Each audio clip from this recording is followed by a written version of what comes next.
إن الحمد لله نحمده ونستعينه ونستغفره ونؤمن به ونتوكل عليه ونعوذ بالله من شرور أنفسنا ومن سيئات أعمالنا من يهده الله فلا مضل له ومن يضلل فلا هادي له وأشهد أن لا إله إلا الله وحده لا شريك له وأشهد أن محمدًا عبده ورسوله أما بعد أعوذ بالله من الشيطان الرجيم بسم الله الرحمن الرحيم لقد من الله على المؤمنين إذ بعث فيهم رسولا من أنفسهم يتلو عليهم آياته ويزكيهم ويعلمهم الكتاب والحكمة وإن كانوا من قبل لفي ضلال مبين وأيضا قال الله تبارك وتعالى هو الذي أرسل رسوله بالهدى ودين الحق ليظهره على الدين كله ولو كره المشركون وأيضا قال الله تبارك وتعالى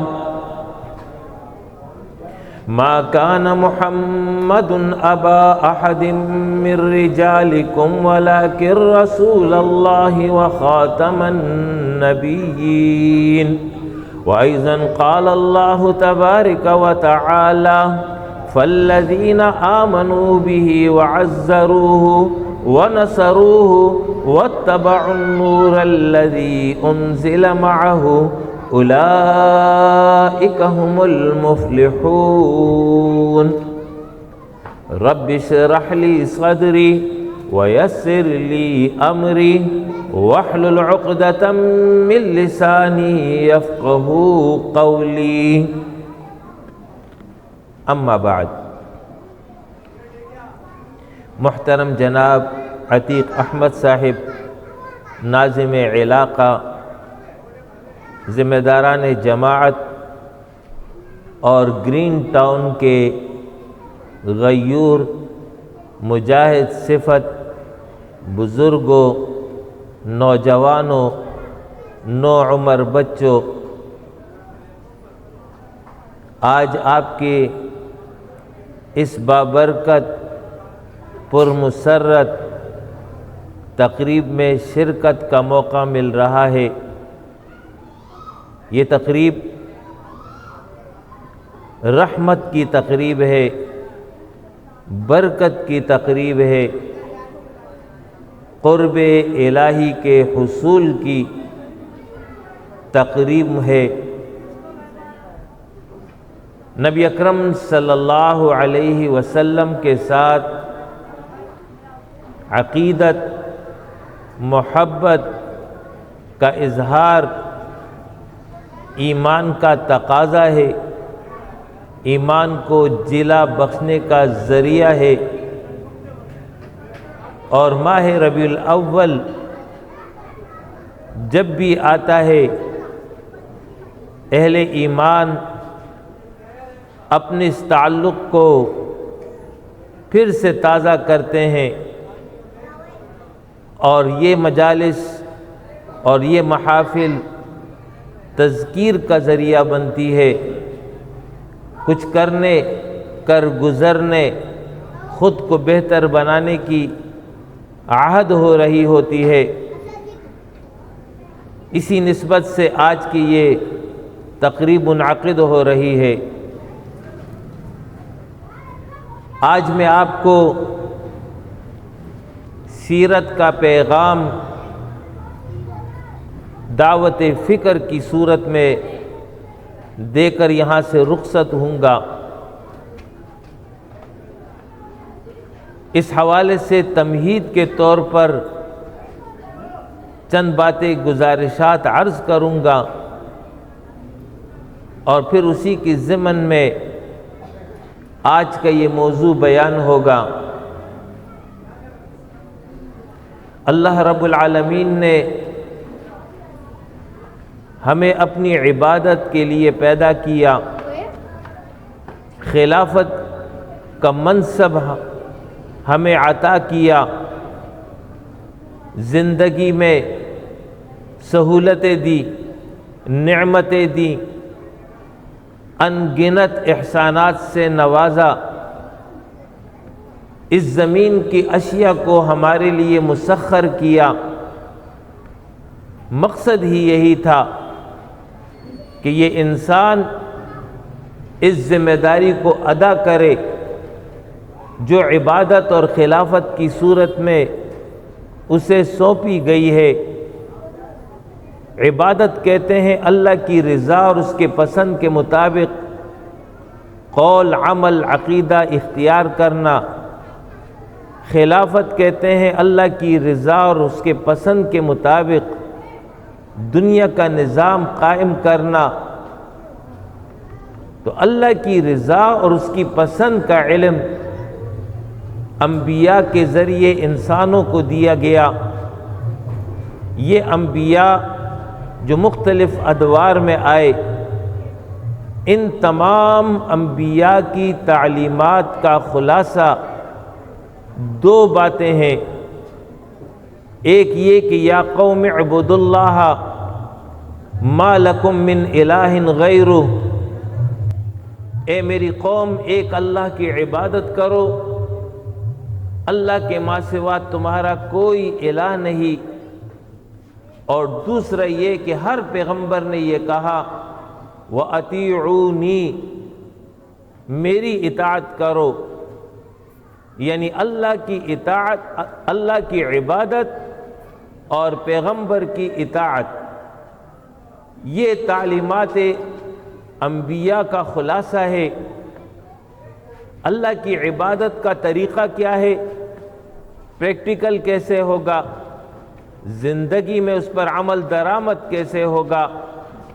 انبیاء اپنے قول کے ذریعے، اپنے عمل کے ذریعے انسانوں کو بتائیں گے، اس کے مطابق جب عمل ہوگا تو یہ انبیاء کی اطاعت ہوگی اور اللہ کی عبادت ہوگی۔ یہ تمام انبیاء کا خلاصہ ہے۔ انبیاء کا یہ سلسلہ سیدنا آدم علیہ السلام سے شروع ہوا اور اس سلسلے کی آخری کڑی محمد الرسول اللہ صلی اللہ علیہ وسلم ہے۔ آپ سے پہلے جتنے بھی انبیاء آئے، ان تمام انبیاء کا زمانہ بھی محدود تھا، علاقہ بھی محدود تھا، قوم بھی محدود تھی، لیکن جب آخری پیغمبر آیا تو یہ ان کا امتیازی شان ہے، امتیازی مقام ہے کہ آپ کا علاقہ بھی محدود نہیں، آپ صرف عرب علاقے کے لیے مبعوث نہیں ہوئے، آپ کی قوم بھی محدود نہیں، آپ عرب قوم کی طرف ہی مبعوث نہیں ہوئے، آپ کا زمانہ بھی محدود نہیں کہ صدی اول کے لیے آپ پیغمبر ہوں، نہیں، قیامت تک کے آنے والے آخری انسان کو بھی ہدایت، رہنمائی نبی اکرم صلی اللہ علیہ وسلم کی تعلیمات کے ذریعے حاصل ہوں گی۔ آپ صلی اللہ علیہ وسلم کو فرمایا کہ اعلان کر دو، دنیا کے تمام انسانوں کو یہ پیغام دے دو، یا ایھا الناس انی رسول اللہ الیکم جمیعا، میں تمام انسانوں کی جانب اللہ کا رسول بنا کر بھیجا گیا ہوں، وما ارسلناک الا کافۃ للناس، ہم نے آپ کو تمام انسانوں کے لیے رسول بنا کر بھیجا ہے۔ یہ وہ فرق ہے نبی اکرم صلی اللہ علیہ وسلم کی نبوت و رسالت اور باقی انبیاء کی نبوت و رسالت میں۔ لہٰذا جب آپ قیامت تک کے آنے والے انسانوں کے لیے رسول ہیں تو اہتمام اس بات کا کیا گیا، انتظام اس بات کا کیا گیا کہ آپ کو جو تعلیمات دی جا رہی ہیں اول یہ کہ یہ تعلیمات قیامت تک کے لیے محفوظ ہو جائے، اس میں کوئی ترمیم نہ کر سکے، اس میں کوئی تبدیلی نہ لا سکے۔ اِنَّا نَحْنُ نَزَّلْنَا الذِّكْرَ وَإِنَّا لَهُ لَحَافِظُونَ۔ اللہ رب العالمین نے خود اس کی حفاظت کی ذمہ داری لی کہ ہم نے اس قرآن کو اتارا ہے، ہم نے اس وحی کو نازل کیا ہے، ہم ہی اس کی حفاظت کریں گے۔ دوسرا یہ ہے کہ چونکہ قیامت تک کے لیے یہ تعلیمات ہیں، لہذا اہتمام اور انتظام یہ کیا گیا کہ تعلیمات اس نوعیت کی ہو کہ قیامت تک کے انسانوں کے لیے اس میں رہنمائی موجود ہو، صرف صدی اول کے لیے یا مخصوص زمانے کے لیے یا مخصوص قوم کے لیے ہی وہ ہدایت نہ ہو، بلکہ ایسی ہدایات ہوں، ایسی تعلیمات ہو، ان اصول اور قواعد پر وہ مشتمل ہو کہ قیامت تک کے انسانوں کے لیے وہ رہنمائی کا کام دے سکیں۔ لہذا انتظام کیا گیا، اہتمام کیا گیا کہ ایسی ہی تعلیمات آپ کو عطا ہو جائے کہ جس کے نتیجے میں وہ قیامت تک کے آنے والے تمام انسانوں کے لیے کافی اور شافی ہو۔ اليوم اکملت لکم دینکم واتممت علیکم نعمتی ورضیت لکم الاسلام دینا۔ میں نے تمہارے لیے آج تمہارا دین مکمل کر دیا، اپنی نعمت قرآن تام کر دی، رضیت لکم الاسلام دینا، اور تمہارے لیے دین اسلام کو پسند کر لیا۔ قیامت تک کے انسانوں کے لیے رہنما اب دین ہے، دین اسلام جو قرآن اور سنت پر مبنی ہے۔ اس کے مطابق اگر عمل کرو گے تب کہیں جا کر کے دنیا میں سرخرو ہوگے، آخرت میں کامیاب ٹھہرو گے۔ یہ کام نبی اکرم صلی اللہ علیہ وسلم کے ذریعے کیا گیا۔ آپ صلی اللہ علیہ وسلم کی بعثت ایک ایسے ماحول میں ہوئی ہے، ایک ایسے حالات میں ہوئی ہے، عرب قوم قبائل میں منقسم ہے اور ہر قبیلہ دوسرے قبیلے کے ساتھ نبر و آزما ہے، ہر طاقتور کمزور کو دبا رہا ہے۔ الہی تعلیمات جو سیدنا اسماعیل علیہ السلام اور سیدنا ابراہیم علیہ السلام کے ذریعے قوم عرب کو دی گئی تھی، وہ مرور زمانہ کے ساتھ ساتھ ان سے جو ہے گم ہوتی چلی گئی، لا تعلق ہوتے چلے گئے۔ ان کے اندر بت پرستی پیدا ہوئی اور بت پرستی کے نتیجے میں اللہ کے ساتھ تعلق ختم ہو گیا۔ عقیدہ انسان کی زندگی میں اہم مقام رکھتا ہے۔ جیسے انسان کا عقیدہ ہوگا ویسی انسان کی زندگی ہوگی، ویسی انسان کے اعمال اور معاملات ہوں گے۔ لہٰذا جب توحید کا عقیدہ ختم ہو گیا اور اس کے بجائے شرک کا عقیدہ لوگوں نے اختیار کر لیا، اللہ سے تعلق ختم ہو گیا، اور پھر انسان ظلم اور ناانصافی کی راہ پر نکل کھڑا ہوا۔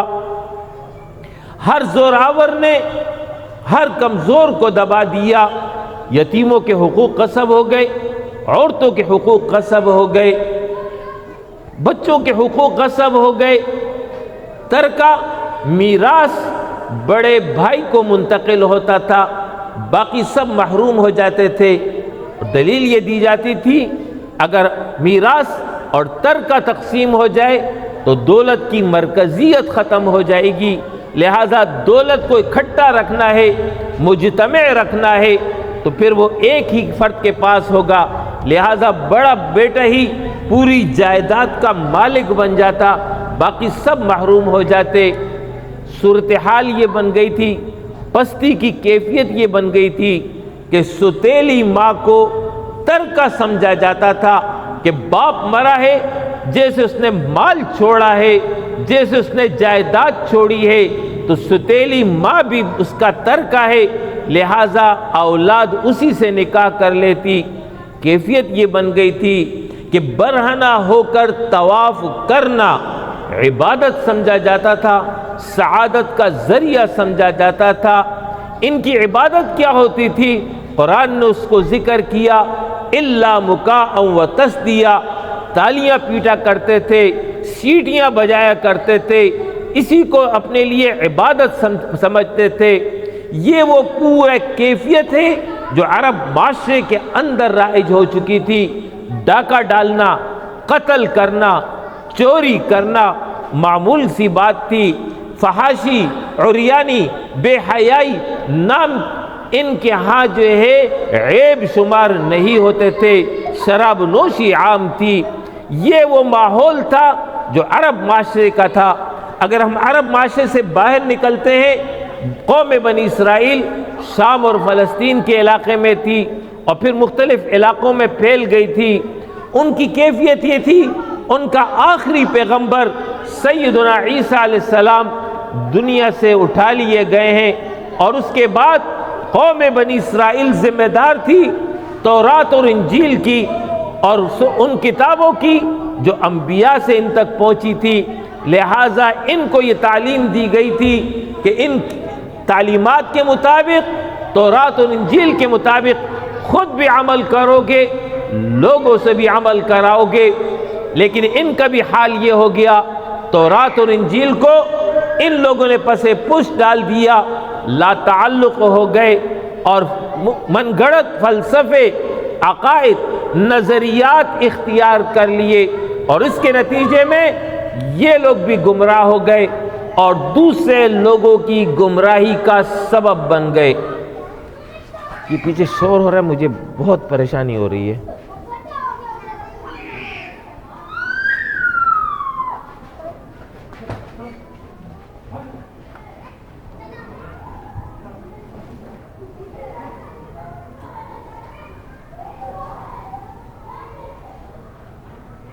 لہذا قوم بنی اسرائیل خود بھی گمراہ ہو گئے اور دوسروں کی گمراہی کا سبب بن گئے۔ تیسری جانب اس وقت دو بڑی امپائر تھی، ایک روم اور دوسری ایران۔ ان دونوں نے اپنا اپنا ایک نظام بنایا ہوا تھا، دنیا میں خدا بن بیٹھے تھے۔ اس کے علاوہ مختلف علاقوں میں بادشاہ تھے، ان کی اپنی حکومتیں تھیں، چودراہٹیں تھیں۔ غرض پوری زمین اللہ کی تعلیمات سے خالی ہو چکی تھی اور مختلف خدا اور مختلف حکمران خود خدا بن بیٹھے تھے۔ یہ وہ نظام ہے جو اس وقت کا جو ایک مختصر سا نقشہ ہے جو میں نے بیان کیا۔ ایسے ماحول میں اور ایسے حالات میں نبی اکرم صلی اللہ علیہ وسلم کی بعثت ہوئی ہے۔ قرآن نے اس کو ایک ہی جملے میں بیان کیا ہے، وَإِن كَانُوا مِن قَبْلُ لَفِي ضَلَالٍ مُبِينٍ۔ انسان کلی گمراہی میں مبتلا ہو چکا تھا۔ اللہ نے یہ احسان کیا ہے اہل ایمان پر بالخصوص اور تمام انسان پر بالعموم، اپنے پیغمبر کو مبعوث فرما دیا۔ نبی اکرم صلی اللہ علیہ وسلم کی بعثت جب ہوئی، آپ پر پہلی وحی آتی ہے اور اس وحی کے ذریعے اللہ رب العالمین اپنا بھی تعارف بیان کر رہا ہے اور انسان کو بھی اس کی حقیقت بتا رہا ہے۔ اقرأ بسم ربک الذی خلق، خلق الانسان من علق۔ پڑھ اس رب کے نام سے جس نے پیدا کیا۔ وہ تمہارا رب ہے، وہ تمہارا مالک ہے، وہ تمہارا پروردگار ہے، وہ تمہارا حاکم ہے۔ اس نے تمہیں پیدا کیا، اس نے تمام مخلوقات پیدا کی ہے۔ اے انسان، اپنی حقیقت پہچان، تم گوشت کے ایک لوتھڑے سے پیدا کیے گئے ہو۔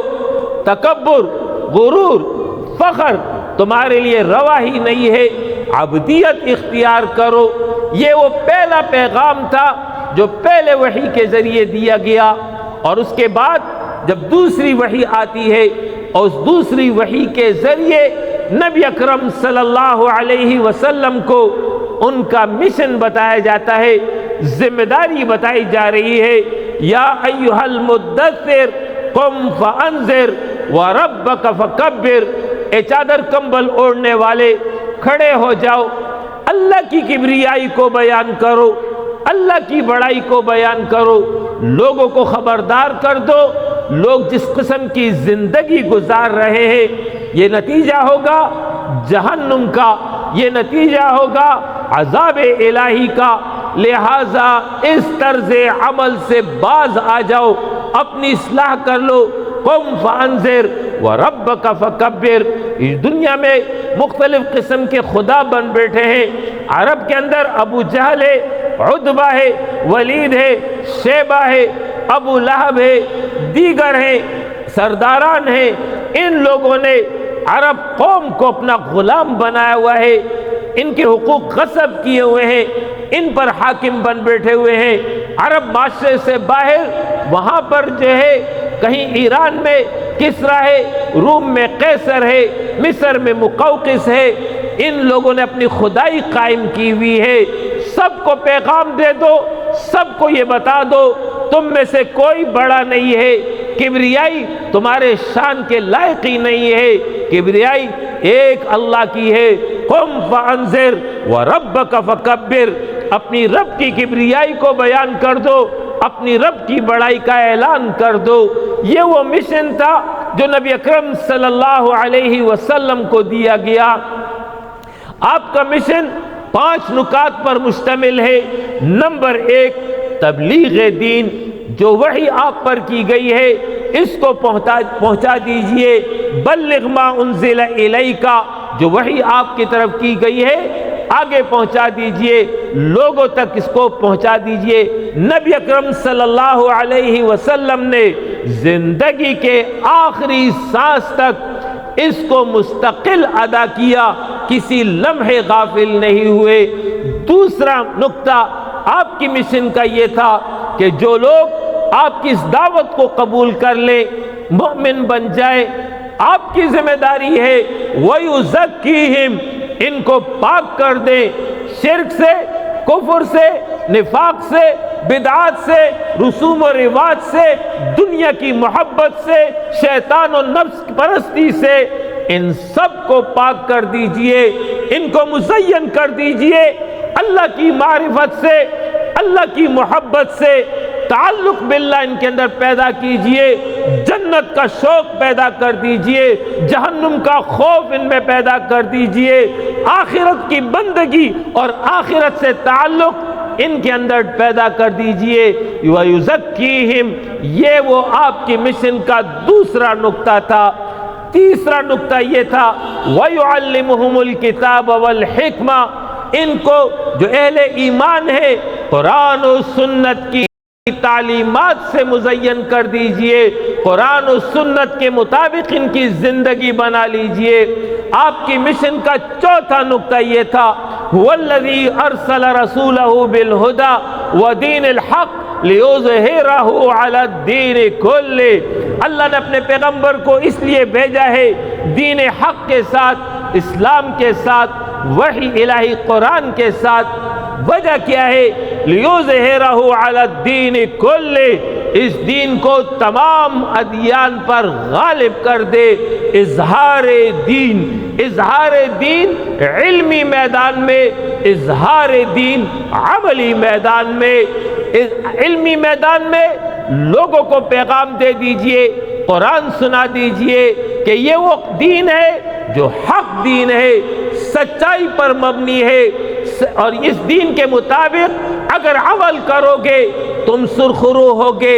نبی اکرم صلی اللہ علیہ وسلم نے علمی میدان میں بھی قرآن کی فوقیت، قرآن کی برتری ثابت کی، اور جو مخالفین تھے، جو منکرین تھے، ان کو یہ پیغام دے دیا ہاتوا برہانکم ان کنتم صادقین، اگر تمہارے پاس کوئی دلیل ہے، اگر تم قرآن کا مقابلہ کر سکتے ہو تو آ جاؤ مقابلہ کر لو، اپنی دلیل پیش کر دو۔ دنیا عاجز آ گئی، قرآن کو شکست نہیں دے سکے، قرآن غالب رہا علمی میدان میں، قرآن آج بھی غالب ہے علمی میدان میں، قیامت تک غالب رہے گا، اس کی حقانیت کو کوئی چیلنج نہیں کر سکتا۔ علمی میدان میں یہ برتری تھی اور عملی میدان میں بھی برتری تھی۔ قرآن نے جو نظام دیا وہ نظام ایسا ہے جس کے نتیجے میں انسانیت کو فلاح ملی ہے۔ قرآن نے جو نظام دیا اس کے نتیجے میں انسانیت کو سکون ملا ہے۔ قرآن نے جو نظام دیا ہے اس کے نتیجے میں انسانوں کے درمیان یکجہتی پیدا ہوئی ہے، یونٹی قائم ہوئی ہے، جس کے نتیجے میں انسانوں کے دل جڑے ہیں۔ یہ وہ نظام ہے جس کے نتیجے میں دنیا میں انسان عزت کے ساتھ رہ سکتا ہے، وقار کے ساتھ رہ سکتا ہے۔ قرآن کے مقابلے میں دنیا کا کوئی نظام ایسا نہیں ہے جو تمام انسانوں کو اکٹھا کر سکے۔ قرآن کے مقابلے میں دنیا کا کوئی نظام ایسا نہیں ہے جو تمام انسانوں کو عدل اور انصاف دے سکے۔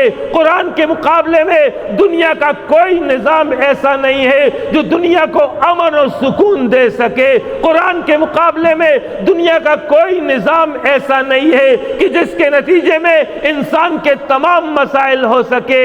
لیکن قرآن جب آیا اس نے جو ہے ثابت کر دیا، اگر میرے مطابق عمل کرو گے، اپنی زندگی بنا لو گے، امن ملے گا، سکون ملے گا، عزت ملے گی، وقار حاصل ہوگی۔ یہ وہ عملی میدان میں قرآن کی فوقیت تھی، یہ وہ عملی میدان میں دین اسلام کی فوقیت تھی جو نبی اکرم صلی اللہ علیہ وسلم نے ثابت کی۔ اسی کو کہتے ہیں اظہار دین، لیظہرہ علی الدین کلہ، اس دین کو تمام ادیان پر غالب کر دے۔ آپ کی مشن کا 5واں نقطہ یہ ہے ان اقیموا الدین ولا تتفرقوا فیہ، جو دین آپ کو دیا گیا ہے اس دین کو قائم کر دے۔ اقامت دین کا مطلب یہ ہے انفرادی زندگی، گھر کی زندگی، بازار کی زندگی، معیشت، معاشرت، سیاست، عدالت، غرض یہ کہ پوری اجتماعی زندگی پوری کی پوری اللہ کے قانون کے تحت آ جائے، رسول اللہ صلی اللہ علیہ وسلم کی تعلیمات کے تحت آ جائے۔ اس کو اقامت دین کہتے ہیں۔ نبی اکرم صلی اللہ علیہ وسلم نے 23 سال کے مختصر عرصے میں وہ عظیم الشان انقلاب برپا کر دیا جو عالمگیر بھی تھا، جو ہمگیر بھی تھا، جس میں انسانوں کے عقائد کی بھی اصلاح ہوئی، جس میں انسانوں کو نماز اور روزے کا طریقہ بھی بتایا گیا۔ وہ دین عطا کیا جس نے انسانوں کو بتا دیا کہ تم نے جینا کیسے ہے، جس نے انسانوں کو بتا دیا تمہارے گھر کے معاملات کیسے ہوں گے، جس نے انسان کو بتا دیا تمہارے پڑوسی کے ساتھ تعلقات کیسے ہوں گے، جس نے یہ بھی بتا دیا کاروبار تم کیسے کرو گے، حلال اور حرام کی تمیز سمجھا دی، جس نے یہ بتا دیا تمہارا معاشی نظام، تمہارا سیاسی نظام، تمہارا عدالتی نظام کس بنیادوں پر قائم ہوگا۔ نبی اکرم صلی اللہ علیہ وسلم نے اس مشن کو اپنی زندگی میں مکمل کر دیا۔ یہ وہ مشن تھا جو نبی اکرم صلی اللہ علیہ وسلم کو عطا ہوا۔ اس کے بعد آپ صلی اللہ علیہ وسلم نے اپنی دعوت کا آغاز کیا۔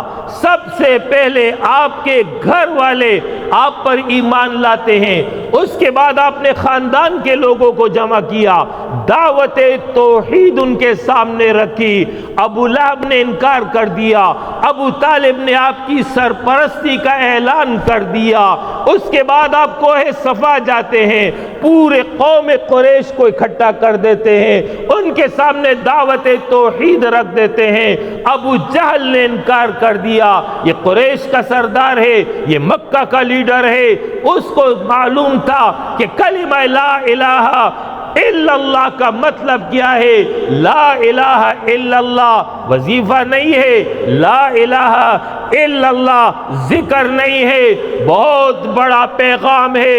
اس میں تو اول بات بغاوت کی ہے، اول بات انکار کی ہے۔ لا الہ، کوئی الہ نہیں ہے، کسی کی بندگی نہیں ہوگی، کسی کی اطاعت نہیں ہوگی، کسی کی سپرمیسی قبول نہیں ہوگی، کوئی آئین، کوئی دستور، کوئی نظام قابل قبول نہیں ہے الا اللہ، مگر ایک اللہ ہے۔ اللہ رب العالمین ہی کی اطاعت ہوگی، اللہ رب العالمین ہی کی بندگی ہوگی، اللہ رب العالمین کی ہی عبادت ہوگی، اللہ ہی ہمیں جو قانون دے گا اس کے مطابق عمل کریں گے۔ لا الہ الا اللہ۔ ابو جہل جانتا تھا کہ اس کلمے کے نتیجے میں اس کا پورا نظام درم برم ہو جائے گا۔ اس نے جو اپنی خدائی قائم کی ہوئی ہے، اس نے جو اپنی چودراہٹ قائم کی ہے، لا الہ الا اللہ کی عزت اس نظام پر پڑ رہی ہے، لہذا اس نے انکار کر دیا۔ اس کے بعد قرآن اتر رہا ہے، مسلسل قرآنی آیات آ رہی ہیں، نبی اکرم صلی اللہ علیہ وسلم اس قرآن کو بیان کر رہے ہیں، سرداران مکہ پریشان ہو جاتے ہیں۔ اگر قرآن اسی طریقے سے بیان ہوتا رہا لوگ متاثر ہوں گے، آج نہ صحیح لیکن ایک دن آ جائے گا کہ یہی قرآن انقلاب لے آئے گا۔ یہ اہلیان مکہ آج جو ہمارے کنٹرول میں ہیں یہ ہم سے الگ ہو جائیں گے، ہماری گرفت ان پر ڈھیلی ہو جائے گی، لہذا اس دعوت کو روکو، لہذا قرآن کو روکو۔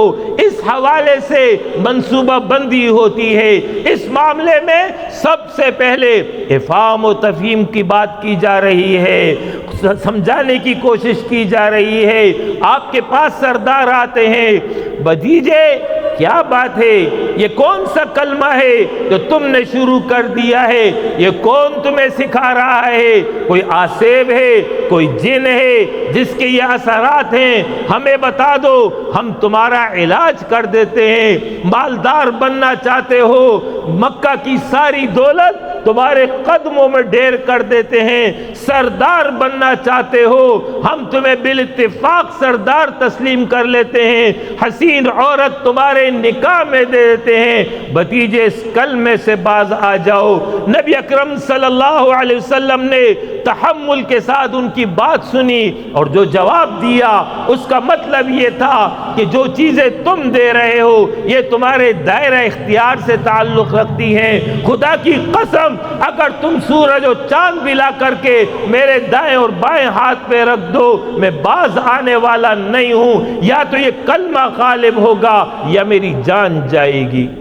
کوئی مداہنت نہیں، کوئی سستی نہیں، کوئی لاپرواہی نہیں، دو ٹوک موقف ہے، لا الہ الا اللہ، اللہ کے ماں سوا کوئی الہ نہیں ہے۔ اس کے بعد جب قرآن مسلسل بیان ہو رہا تھا پھر آپ کے پاس یہ سردار آتے ہیں، پھر ایک نئی پیشکش لے کر آتے ہیں، بھتیجے ایسا کرتے ہیں مل جل کر کے رہتے ہیں، ایک سال آپ کے طریقے پر ایک سال ہمارے طریقے پر، لہذا دونوں نظام چلیں گے۔ نبی اکرم صلی اللہ علیہ وسلم نے انکار کر دیا، کوئی کمپرومائز نہیں ہوگا۔ قل یا ایھا الکافرون لا اعبد ما تعبدون، پیغام دے دو، ڈنکے کی چوٹ پہ بتا دو، میں تمہارے طریقے پر نہیں ہوں، تم میرے طریقے پر نہیں ہو، لکم دینکم ولی دین، تمہارے لیے تمہارا دین ہے، میرے لیے میرا دین ہے۔ اس سے جب مسئلہ حل نہیں ہوا اس کے بعد اس قرآن کو روکنے کے لیے پروپیگنڈا شروع ہو گیا، آپ پر جادو ہو گیا ہے، نعوذ باللہ، آپ کو ساحر کہا گیا، آپ کو جھوٹا کہا گیا، لوگوں میں آپ کے خلاف بدگمانیاں پیدا کرنے کی کوشش کی گئی، مگر یہ حربہ بھی ناکام ہو گیا۔ اس کے بعد پھر آپ کے صحابہ کو پریشان کیا گیا، آپ کے صحابہ کو اذیت دی گئی۔ سیدنا بلال رضی اللہ عنہ تپتی ریت پر ان کو لٹا دیا جاتا، سینے پر پتھر رکھ دیا جاتا تھا، بولو کہ اللہ کے علاوہ لات اور منات اور عزہ کی بھی عبادت ہوگی۔ وہ زبان سے ایک ہی جملہ دہرا رہے ہیں، احد احد احد، اللہ تنہا ہے، اللہ اکیلا ہے، اللہ واحد لا شریک ہے، اسی کی عبادت ہوگی، اسی کی اطاعت ہوگی۔ اس طرح خباب بن ارد کو، سہیب رومی کو، اور اسی طریقے سے حضرت یاسر اور ان کی اہلیہ اور ان کے بیٹے عمار کو تکلیف دی گئی۔ ابو جہل نے ان پر اذیت کی انتہا کر دی۔ ایسے موقع پر جب ان کو عذاب میں مبتلا کیا ہوا تھا، سختی میں جکڑا ہوا تھا، نبی اکرم صلی اللہ علیہ وسلم نے فرمایا سب صبران اصبر آل یاسر، اے آل یاسر صبر کرو، صبرن آل یاسر، موعدکم الجنہ، تم سے جنت کا وعدہ ہے۔ بالآخر حضرت یاسر کو شہید کیا گیا، ان کی اہلیہ سمیہ کو شہید کیا گیا، عمار کو تکلیف پہنچائی گئی۔ یہ صحابہ تھے جنہوں نے دین کی خاطر قربانیاں دی، جنہوں نے دین کی خاطر یہ اذیتیں اور تکلیفیں برداشت کی۔ اس کے بعد آپ کو تکلیف دی گئی، کبھی پیٹھ پر اوجڑی ڈال دی، کبھی راستے میں کانٹے بچھا دیے، کبھی اور طریقے سے آپ کو پریشان کیا گیا، لیکن قرآن ہے جو مسلسل بیان ہو رہا ہے۔ ایک دن کے لیے بھی قرآن کی دعوت نہیں رکی۔ لوگ ہیں قریب آ رہے ہیں، لوگ ہیں جو متاثر ہو رہے ہیں۔ اس کے بعد مشرکین نے آپس میں مشورہ کیا قرآن کی اس دعوت کو کیسے روکے۔ بالآخر اس نتیجے پر پہنچتے ہیں کہ قرآن بھی قصص و واقعات سناتا ہے، ہم بھی ایک محفل لگاتے ہیں، فیسٹیول کرتے ہیں، اور اس کے اندر ناچ اور گانے، شراب اور کباب کی مجالس منعقد کر لیتے ہیں۔ اس کے نتیجے میں لوگ ہماری طرف اکٹھے ہو جائیں گے۔ یہ حرب بھی آزما لیا، اس کے باوجود قرآن کی طرف لوگ متوجہ ہو رہے تھے، ان کی مجلسیں مان پڑ رہی تھی۔ بالآخر اس کے بعد پھر انہوں نے یہ فیصلہ کیا کوئی اور طریقہ اب قرآن کی دعوت کو روکنے کا نہیں ہے سوائے یہ کہ جہاں قرآن سنایا جائے وہاں شور مچاؤ۔ اس کے نتیجے میں قرآن کی آواز دب جائے گی، تم غالب ہو جاؤ گے۔ لا تسمعوا لهذا القرآن والغوا فيه لعلكم تغلبون، مت سنو اس قرآن کو، اور جہاں قرآن سنایا جا رہا ہے وہاں تم شور مچاؤ، اس کے نتیجے میں تم غالب رہو گے۔ یہ وہ تمام مراحل ہے جس سے نبی اکرم صلی اللہ علیہ وسلم اور صحابہ گزرتے ہیں، لیکن اپنی دعوت کو نہیں روکتے۔ اس کے بعد عرب مشرکین نے ایک اور حربہ کیا، سرداران مکہ اکٹھا ہوتے ہیں، اتفاق کرتے ہیں کہ نبی اکرم صلی اللہ علیہ وسلم اور ان کے خاندان کا جو ان کا ساتھ دے گا ان کا معاشی بائیکاٹ کیا جائے، ان سے کوئی لین دین نہیں ہوگا۔ اس کے نتیجے میں 3 سال تک آپ کا معاشی بائیکاٹ کیا گیا، آپ کو شعب ابی طالب میں محصور کر دیا گیا، لیکن آپ نے اپنی دعوت نہیں چھوڑی۔ اس کے بعد ابو طالب کا انتقال ہو گیا، آپ کی اہلیہ سیدہ خدیجہ کا انتقال ہو گیا، آپ نے اس سال کو عام الحزن، غم کا سال قرار دیا۔ اس کے بعد آپ طائف تشریف لے جاتے ہیں، اہلیہ نے طائف کو پیغام دے دیا، وہ بھی بدبخت ٹھہرے، انہوں نے آپ کو لہو لہان کر دیا، وہاں سے واپس ہوتے ہیں۔ اس کے بعد اللہ رب العالمین نے آپ کو معراج پہ بلا لیا۔ اے حبیب، اگر دنیا والوں نے زمین تنگ کر دی ہے، تمہارے لیے آسمان کھلا ہوا ہے۔ آپ کو بلا لیا گیا اور آپ کو حوصلہ دیا گیا، آپ کی ہمت باندھی۔ اس کے بعد حج کا وقت آتا ہے، یثرب جو اب مدینہ بن گیا، وہاں کے لوگ حج کے لیے آئے ہوئے ہیں، آپ صلی اللہ علیہ وسلم ان کو دعوت دیتے ہیں۔ اس کے نتیجے میں پہلے سال 5 یا 6 افراد مسلمان ہو جاتے ہیں، پھر وعدہ کرتے ہیں آئندہ سال پھر یہی ملاقات ہوگی، اگلے سال 12 افراد ہوتے ہیں، مسلمان ہو جاتے ہیں، وعدہ کرتے ہیں اگلے سال ہم پھر آئیں گے، پھر اگلے سال آتے ہیں 72 افراد ہوتے ہیں، مسلمان ہو جاتے ہیں، اور پھر اس کے بعد آپ کو دعوت دے دی گئی آپ ہمارے پاس آ جائیے، ہم اپنی جان، مال، اولاد سے زیادہ آپ کی حفاظت کریں گے۔ اور پھر اس کے بعد سرداران مکہ نے مل کر کے آپ کے قتل کا مشورہ کر لیا۔ جس رات آپ کو قتل کرنا تھا اسی رات اللہ رب العالمین نے آپ کو حکم دے دیا کہ آج کی رات آپ نے مکہ میں بستر پر نہیں گزارنی ہے، بلکہ رات سے پہلے پہلے آپ نے مکہ چھوڑ دینا ہے۔ اس کے نتیجے میں آپ صلی اللہ علیہ وسلم نے مکہ سے مدینہ کی جانب ہجرت فرما دی، اور جس وقت آپ مکہ سے ہجرت فرما رہے تھے اللہ سے دعا کی، اے اللہ مجھے سچائی کے ساتھ اس بستی سے نکال، اور اے اللہ جس بستی میں مجھے داخل کر رہا ہے سچائی کے ساتھ داخل کر، اور اے اللہ اپنی جانب سے ایک سلطان کو میرا مددگار بنا دے۔ سلطان یعنی طاقت، قوت، اقتدار، قیادت، جس کے نتیجے میں تیرے دین کا کام کر سکوں۔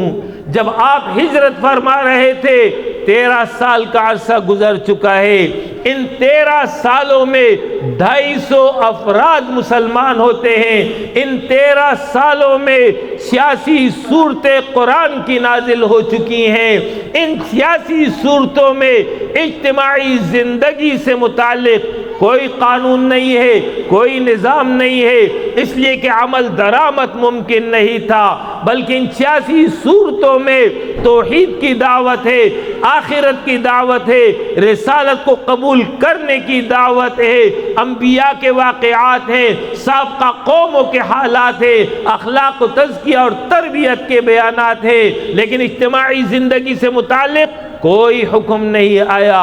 اب اس کے بعد دور مدنی شروع ہو رہا ہے۔ آپ صلی اللہ علیہ وسلم مدینہ پہنچتے ہیں، مدینہ پہنچ کر کے اول کام آپ نے یہ کیا، مسجد نبوی کی تعمیر فرما دی۔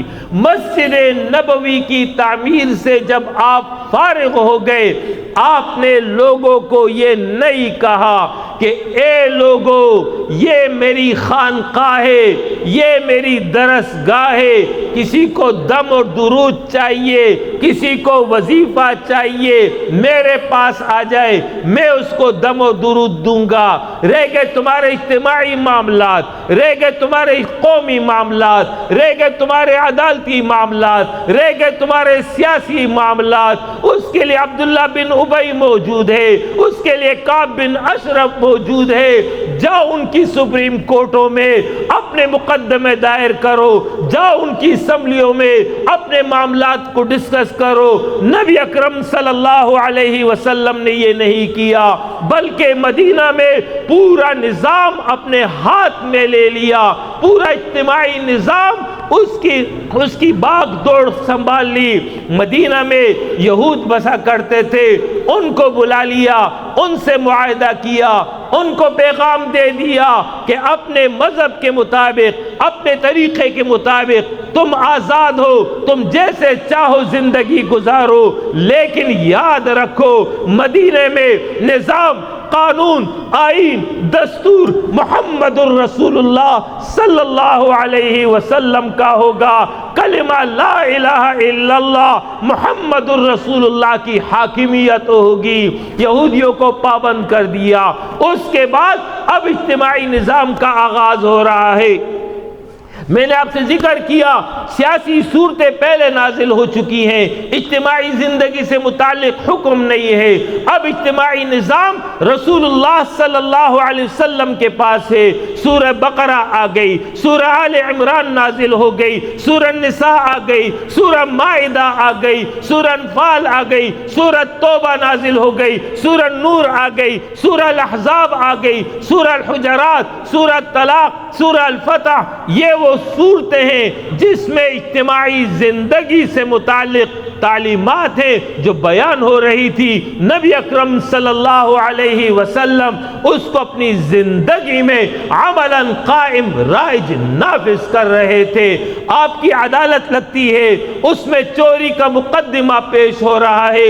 فاطمہ بنت قیس نامی خاتون نے چوری کی، جرم ثابت ہوتا ہے۔ قرآن کی روح سے فیصلہ یہ تھا چور کا ہاتھ کاٹا جائے۔ آپ کے دربار میں سفارش کی جاتی ہے، بڑے خاندان کی عورت ہے، لہذا ناک کٹ جائے گی، ان کے لیے زندگی میں مسئلہ بن جائے گا، لہذا معاف کر دیجئے۔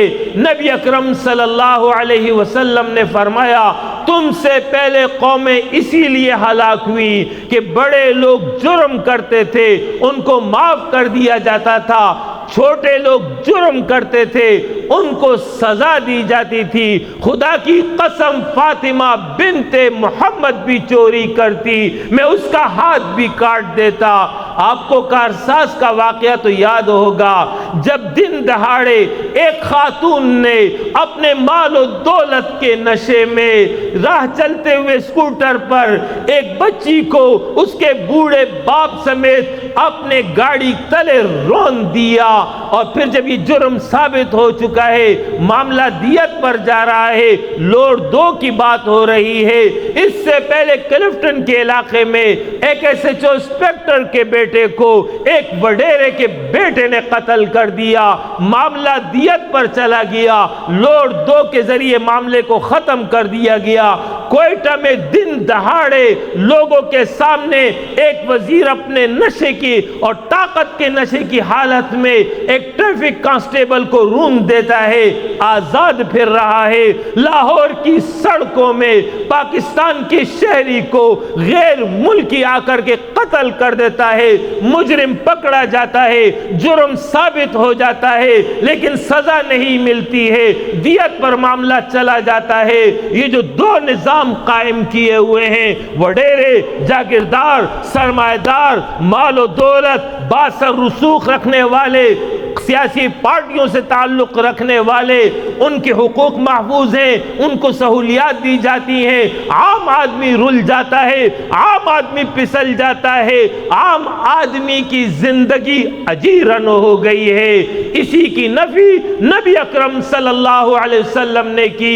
آپ صلی اللہ علیہ وسلم نے جو دنیا کو نظام دیا وہ عدل پر مبنی تھا، وہ انصاف پر مبنی تھا، اس نے دنیا کو امن دیا، سکون اور عزت فراہم کی۔ نبی اکرم صلی اللہ علیہ وسلم بازار کا چکر لگا رہے ہیں، گندم کا ڈھیر دیکھتے ہیں، اوپر سوکھی گندم ہے، اندر گیلی گندم ہے، آپ نے اندر سے وہ گیلی گندم باہر ظاہر کر دی اور فرمایا جو ہمیں دھوکہ دے وہ ہم میں سے نہیں ہے۔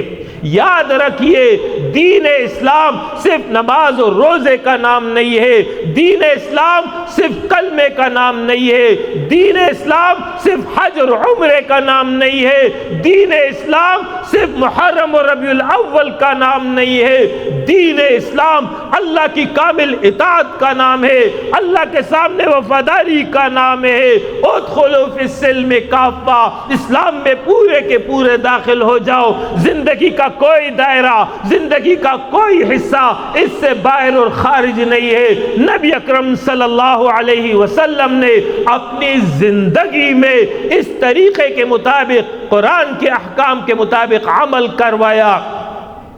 مشرکین نے وہاں پر آپ کو آرام سے نہیں رہنے دیا، بدر میں آتے ہیں 313 ان کو شکست دیتے ہیں، احد میں آتے ہیں 700 ان کو شکست دے دیتے ہیں، 5 ہجری میں غزوہ خندق ہو رہی ہے، اس کو 3000 صحابہ مل کر شکست دے دیتے ہیں۔ اس کے بعد نبی اکرم صلی اللہ علیہ وسلم نے فرمایا آج کے بعد مشرک ہم پر حملہ آور نہیں ہوں گے، اس کے بعد اب ہمارا دور ہوگا۔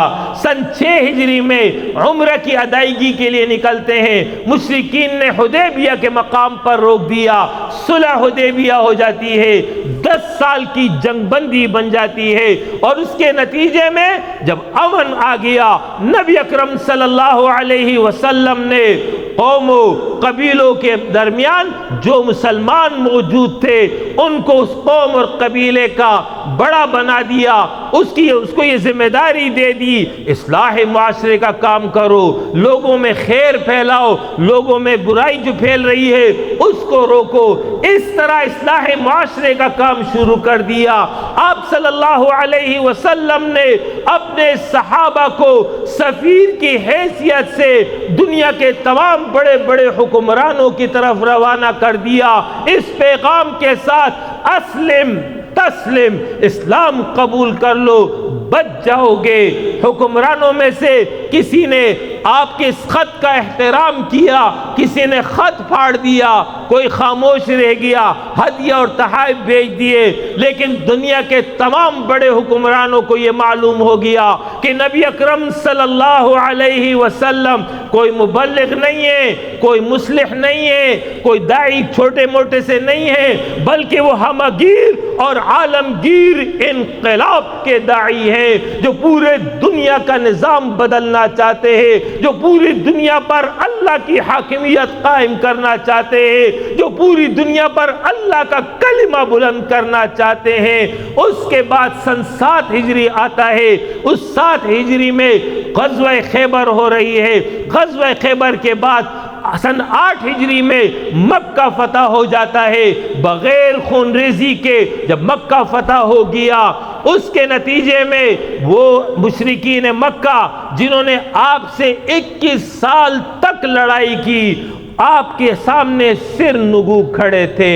آپ نے ان سے پوچھا تمہارے ساتھ کیا کیا جائے؟ تمام سردار جو اس وقت کے تھے اور وہ تمام لوگ جو وہاں موجود تھے یک زبان ہو کر کہتے ہیں آپ کریم ہیں، آپ کے والد کریم ہیں، آپ کے دادا کریم ہیں، ہم آپ سے خیر کی امید رکھتے ہیں۔ نبی اکرم صلی اللہ علیہ وسلم نے اپنے جانی دشمنوں کو، اپنے صحابہ کے قاتلوں کو، اپنے دین کے دشمنوں کو معاف کر دیا۔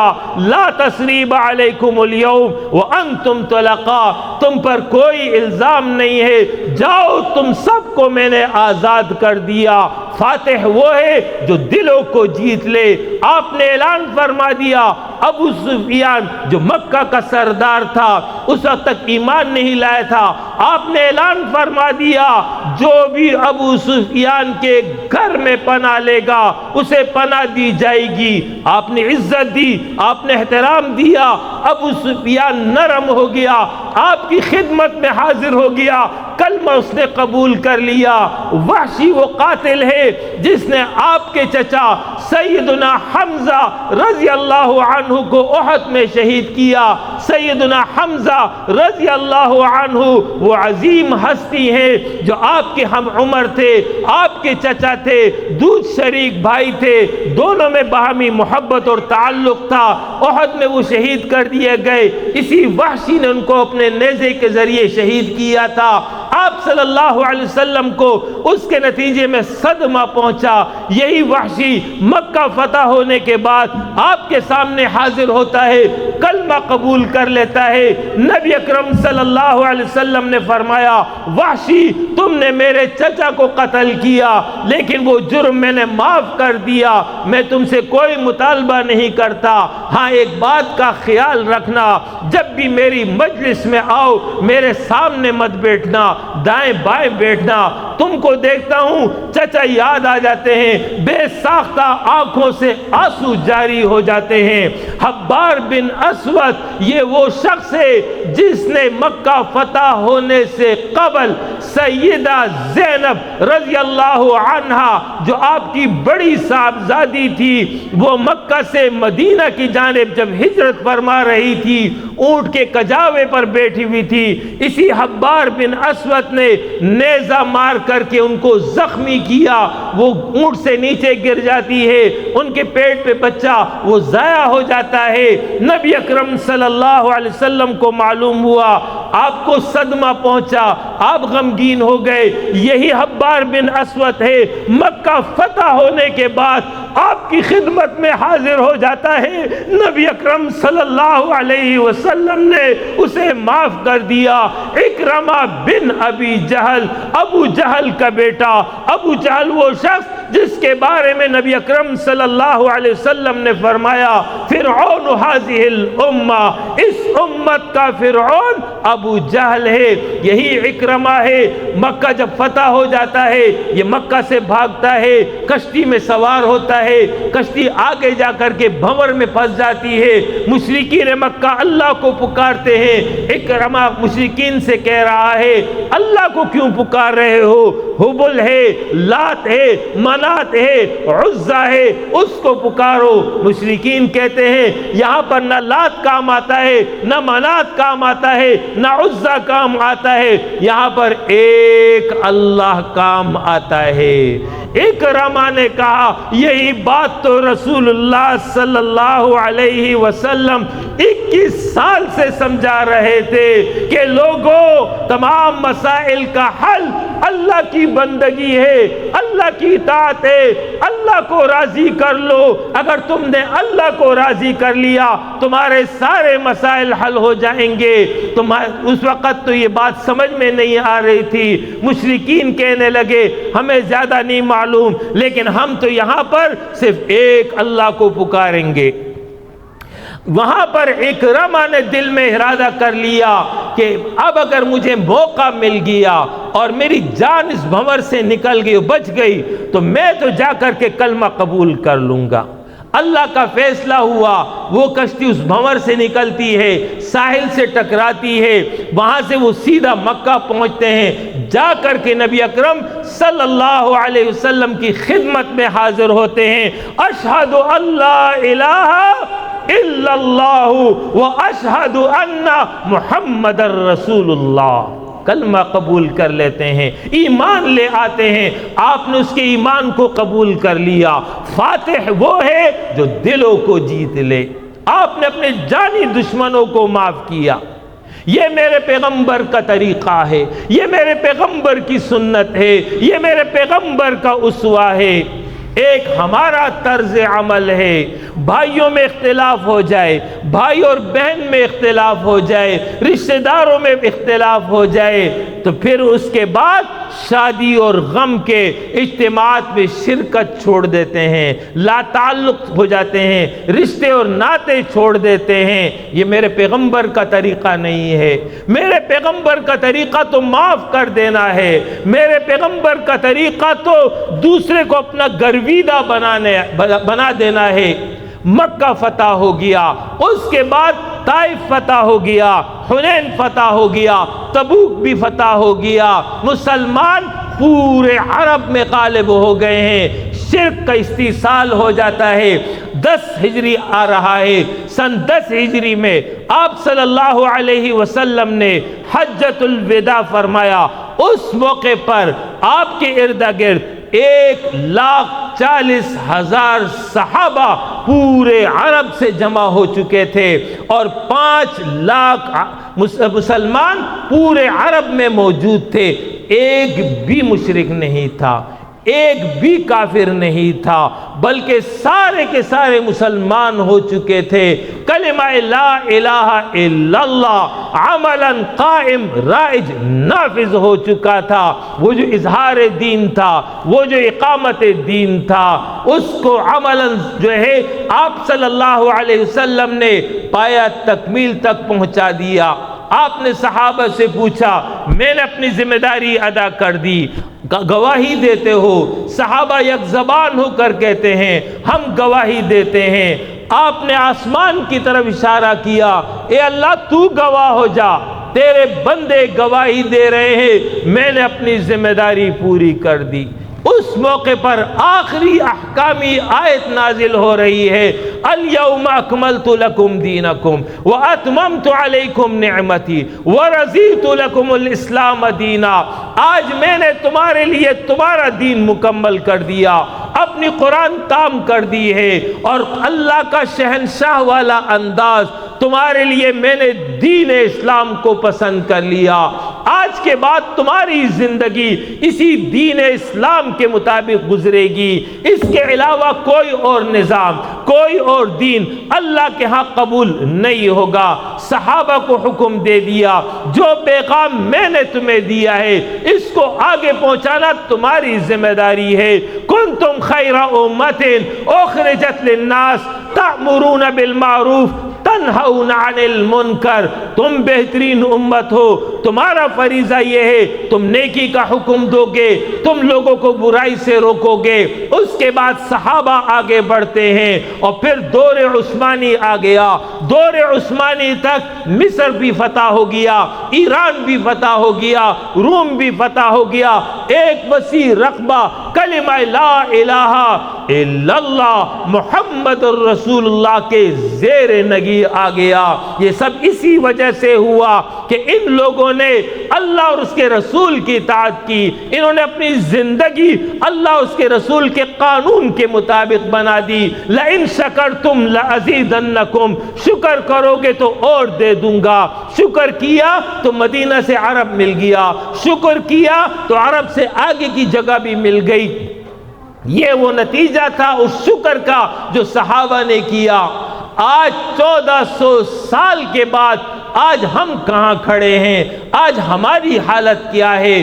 2.25 ارب مسلمان اس زمین پر بس رہے ہیں، 60 اسلامی ممالک موجود ہیں، 70% معاشی وسائل رکھنے والی ملت موجود ہے، ان ایٹمی طاقت کی حامل ہے۔ ان سب کچھ کے باوجود آج اس زمین پر سب سے مظلوم، سب سے کمزور، سب سے مجبور قوم امت مسلمہ بنی ہوئی ہے۔ امت مسلمہ آج کیوں ذلیل ہو گئی ہے؟ امت مسلمہ آج کیوں رسوا ہو گئی ہے؟ یہی بات اقبال فارسی کے اشعار میں کہہ رہا ہے۔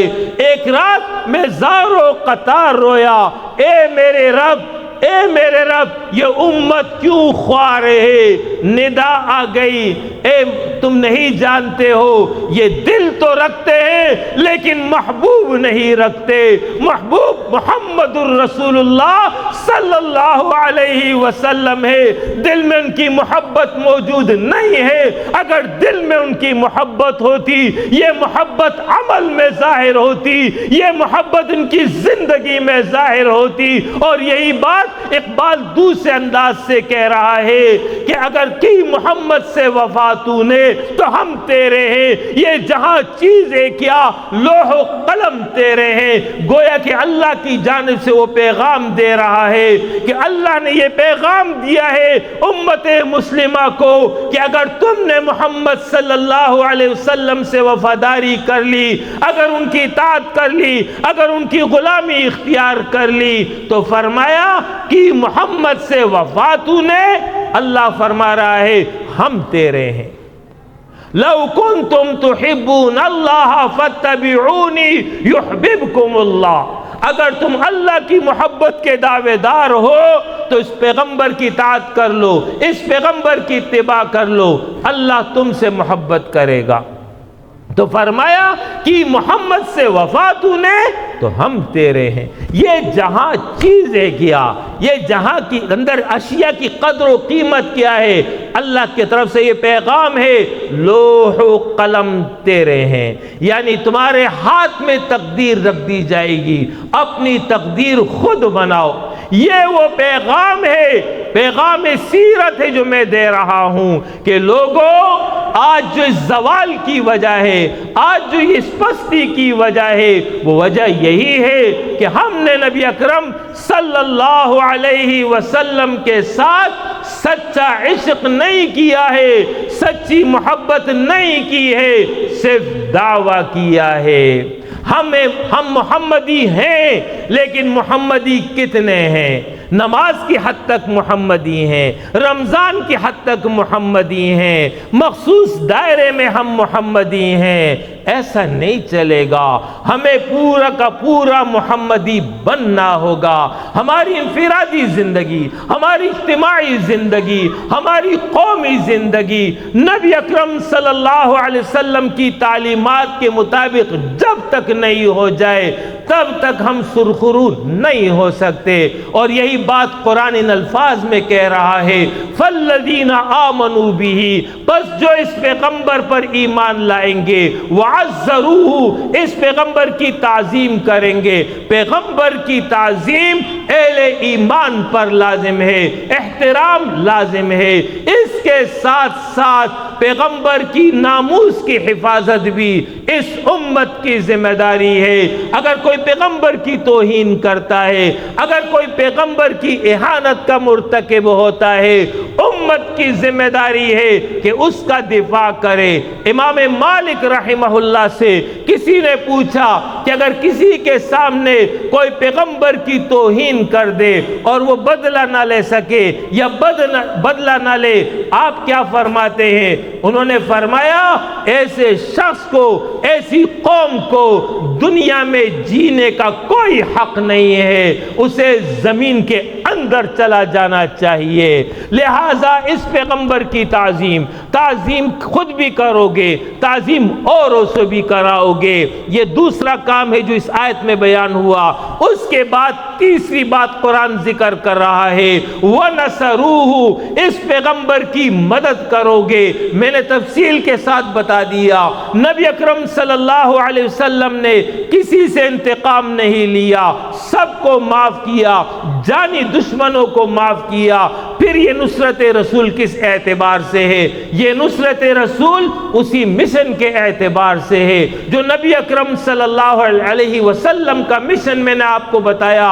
اس مشن میں ان کی مدد کرنا اس امت کی ذمہ داری ہے۔ تبلیغ دین ہو، تعلیم دین ہو، اظہار دین ہو، اقامت دین ہو، اس امت کی ذمہ داری ہے کہ وہ پیغمبر کی نصرت کریں گے۔ یہ صحابہ کرام ہی تو تھے جنہوں نے آپ کے اس دین کو قبول کیا، آپ کے ساتھی بنے اور آپ کے اعوان اور انصار بن کر کے دین کا دفاع کیا۔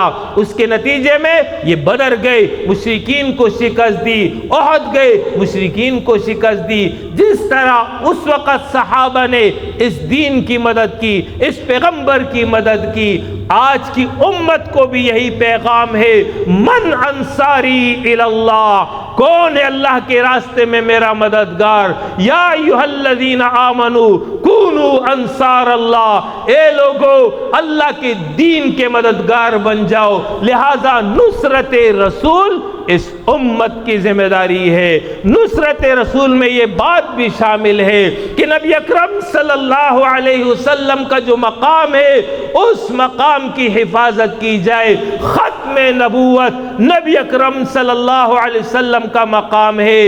اس ختم نبوت پر ڈاکہ ڈالنے کی کوششیں پہلے دور میں بھی ہوئی۔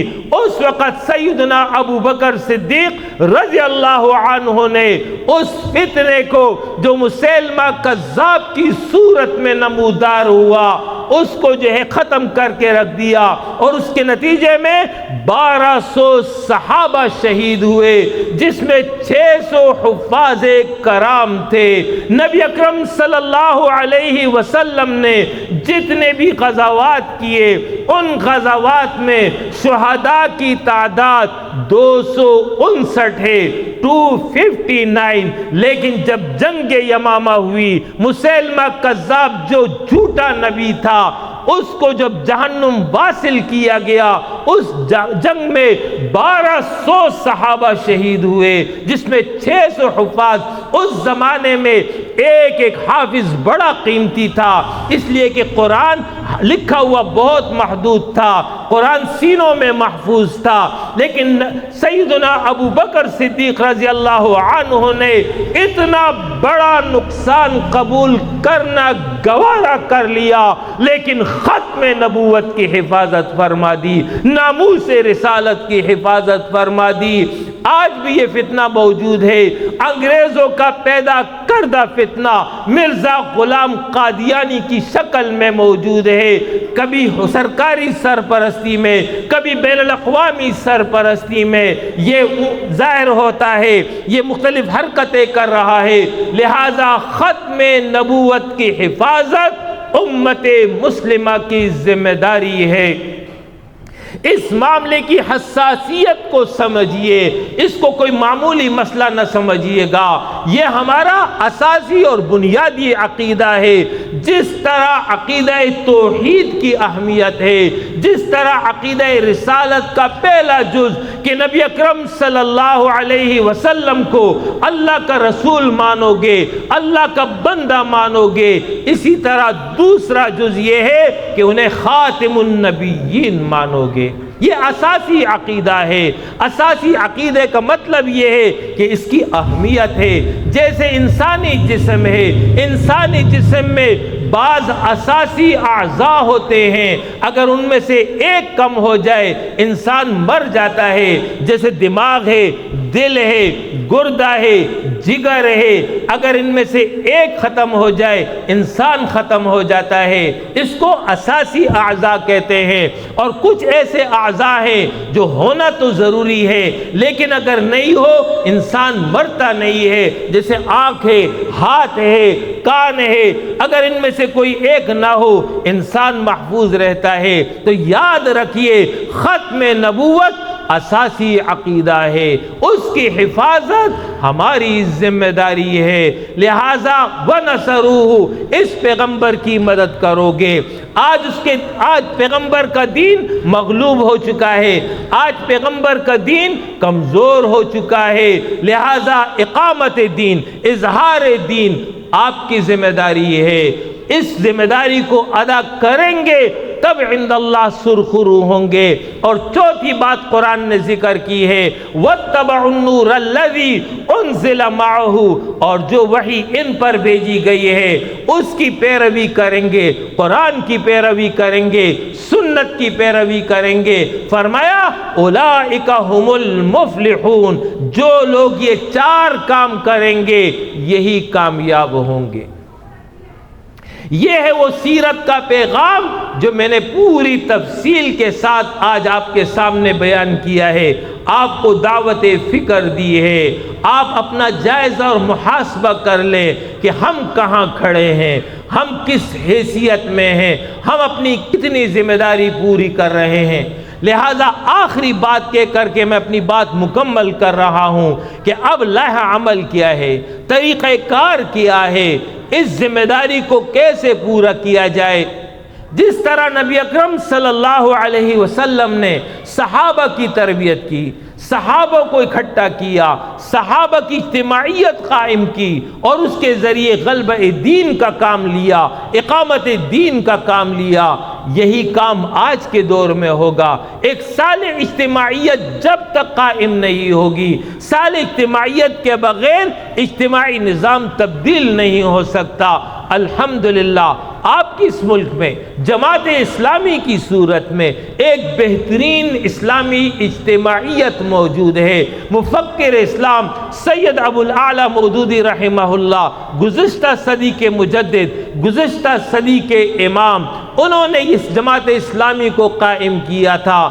یاد رکھیے جماعت اسلامی سیاسی جماعت نہیں ہے، بہت بڑی غلط فہمی ہے جو لوگوں کو لاحق ہے۔ اس پارٹی کا کوئی سیاسی ایجنڈا نہیں ہے، نہ اسلام آباد، نہ سینٹ، نہ قومی اسمبلی، نہ کوئی اور۔ ہماری منزل جنت ہے، ہماری منزل رب کی رضا ہے۔ ہم اقامت دین چاہتے ہیں، ہم دین کا غلبہ چاہتے ہیں۔ مفکر اسلام سید ابو الاعلی مودودی رحمہ اللہ کے یہ الفاظ ہیں، اسلامی حکومت کے تحت اگر کوئی ہمیں چپڑاسی بھی بنائے گا وہ بھی ہمیں قبول ہے، لیکن غیروں کی اطاعت ہم نہیں کر سکتے۔ مسئلہ یہ ہے کہ آپ کے اس ملک میں جب تک آپ کے پاس پاور نہیں ہو، طاقت نہیں ہو، آپ خیر کا کام نہیں کر سکتے، آپ نیکی کا کام نہیں کر سکتے، آپ دین کو قائم نہیں کر سکتے۔ اس وجہ سے مجبوراً جو ہے اقتدار لیا جانا ضروری ہے۔ میں آپ کو مثال دے دوں، نبی اکرم صلی اللہ علیہ وسلم نے 13 سال مکہ میں گزارے، وہاں پر آپ کے پاس قوت نہیں تھی، طاقت نہیں تھی، اس کی وجہ سے دین وہاں غالب نہیں ہو سکا۔ لیکن جب مدینہ کی صورت میں ایک چھوٹا سا علاقہ آپ کے پاس آ گیا، وہاں پر آپ کے پاس طاقت تھی، آپ کے پاس اختیار تھا۔ میں نے تفصیل سے بتا دیا کہ پورا اجتماعی نظام اس کے بعد نازل ہوا اور اس کے بعد وہ نافذ ہوا۔ سرداران مکہ آپ کی خدمت میں آئے تھے، بالاتفاق انہوں نے یہ کہا تھا کہ ہم آپ کو مکہ کا سردار بناتے ہیں، شرط یہ کہ اس کلمے سے دستبردار ہو جاؤ۔ نبی اکرم صلی اللہ علیہ وسلم نے ایسی سرداری کو مسترد کر دیا تھا کہ جس میں حاکمیت، نظام، قانون، دستور اللہ اور اس کے رسول کا نہ ہو بلکہ انسانوں کا بنایا ہوا ہو، صرف اس کا پرزہ ہو جو انسان استعمال ہوتا ہو۔ آپ نے انکار کر دیا، مجھے ایسا نظام نہیں چاہیے، اور پھر وہی محمد الرسول اللہ صلی اللہ علیہ وسلم ہے کہ دور مدنی میں اختیار لے لیتے ہیں، پورا کنٹرول اپنے ہاتھ میں لے لیتے ہیں، اس لیے کہ اب وہ نافذ کر سکتے تھے۔ لہذا جماعت اسلامی سیاسی پارٹی نہیں ہے، اقتدار منزل نہیں ہے۔ اگر اقتدار منزل ہوتی سن 60 میں یہ آ جاتا، 70 میں آ جاتا، 80 میں بھی مل سکتا تھا، دعوے سے کہتا ہوں آج بھی مل سکتا ہے، لیکن شرط کیا ہے کہ ہم کلمے سے دستبردار ہو جائے، ہم لا تعلق بن جائے، ہم دنیا پرست ہو جائے، ہم بھی واشنگٹن اور لندن کی طرف دیکھنے لگیں، اس کے نتیجے میں اقتدار ہمیں مل جائے گا جیسے سرداران مکہ دے رہے تھے۔ لیکن ہماری منزل اقتدار نہیں ہے، ہماری منزل اللہ کی حاکمیت کو قائم کرنا ہے، ہماری منزل اقامت دین کا کام کرنا ہے۔ لہٰذا یہ بہترین صالح اجتماعیت آپ کے سامنے موجود ہے۔ میں آپ کو دعوت دے رہا ہوں، آئیے قریب سے جماعت کو دیکھیے۔ آپ دیوبند علماء کے تابع ہوں، آپ بریلوی علماء کے تابع ہوں، آپ اہل حدیث علماء کے تابع ہوں، کوئی فرق نہیں پڑتا، یہ سارے کے سارے علماء امت کا گلدستہ ہے، ہم سب کا احترام کرتے ہیں، ہم سب کی عزت کرتے ہیں۔ رفع دین کریں، رفع دین چھوڑ دیں، آمین زور سے کہیں، آمین آہستہ کہیں، یہ سارے طریقے پیغمبر سے احادیث میں ثابت ہیں، کوئی مسئلہ نہیں ہے۔ میں آپ کو دعوت دے رہا ہوں، آپ دیوبند ہو، آپ بریلی ہو، آپ اہل حدیث ہو، آئیے اقامت دین کے لیے، اظہار دین کے لیے، تحفظ دین کے لیے، اشاعت دین کے لیے اس بہترین اجتماعیت کے ساتھ اپنا تعلق جوڑ لیجئے۔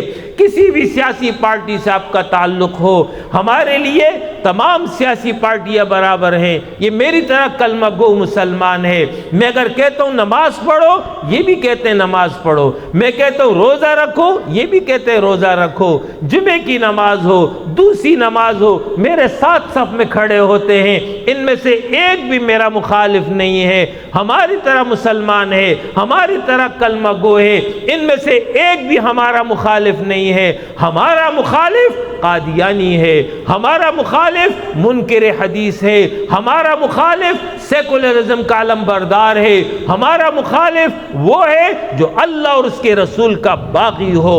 لہذا میں آپ کو دعوت دے رہا ہوں، آپ کسی بھی سیاسی پارٹی سے تعلق رکھتے ہوں، آئیے جماعت اسلامی کو قریب سے دیکھیے، قریب سے دیکھیں گے تو آپ کو جماعت کی حقیقت کا علم ہوگا۔ یہ اللہ والوں کی جماعت ہے، یہ نیکی کی اجتماعیت ہے، جس کی بنیاد تقوی پر رکھی گئی ہے، جس کی بنیاد پرہیزگاری پر رکھی گئی ہے۔ لہٰذا اس اجتماعیت کا حصہ بن جائیے۔ اگر آپ اس اجتماعیت کا حصہ بنیں گے تو انشاءاللہ تعالی اس کی رحمتیں، برکتیں آپ محسوس کریں گے۔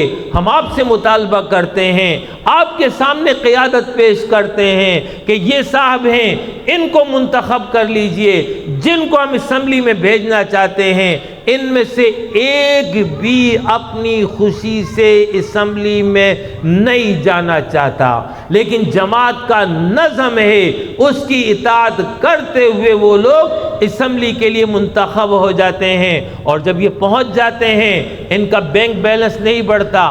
آپ کے علاقے سے میرا خیال فرحان منتخب ہوا ہے، اس فرحان کی زندگی پہلے کیسی تھی اور اس فرحان کی زندگی جب اس کی رکنیت ختم ہوگی تب کیسی ہوگی، دونوں کو موازنہ کر لے، آپ کے سامنے نظر آ جائے گا۔ ان کا لائف سٹائل نہیں بڑھے گا، ان کا بینک بیلنس نہیں بڑھے گا، ان کا لائف سٹائل کم ہو جائے گا، ان کا بینک بیلنس کم ہو جائے گا، ہاں ان کی جنت بنتی ہے، اور یہی جنت ہم یہ چاہتے ہیں ہم سب کی بن جائے، ہم سب جنت میں اکٹھے ہو جائیں، ہم سب نبی اکرم صلی اللہ علیہ وسلم کی دین کے مددگار بن جائے، ہم سب نبی اکرم صلی اللہ علیہ وسلم کی دین کے دفاع کرنے والے بن جائے۔ اگر ہم نے یہ کام کر لیا تو تب کہیں جا کر کے ہم آخرت میں سرخرو ہوں گے، تب کہیں جا کر کے حوض کوثر میں نبی اکرم صلی اللہ علیہ وسلم ہمارا استقبال کریں گے۔ لہٰذا آج کی درس کا پیغام یہ ہے، ماہ ربیع الاول کا پیغام یہ ہے کہ خود بھی بدلو، اپنے گھر کو بھی بدلو، اپنے معاشرے کو بھی بدلو، اپنی اجتماعیت کو بھی بدلو، اور بدلنے کے لیے اس نیک اجتماعیت کا انتخاب کر لو، نبی اکرم صلی اللہ علیہ وسلم کے سچے وفادار بن جاؤ، انشاءاللہ تعالی دنیا اور آخرت بن جائے گی۔ اقول قولی ھذا واستغفر اللہ لی ولکم ولسائر المؤمنین وآخر دعوانا ان الحمد للہ رب العالمین۔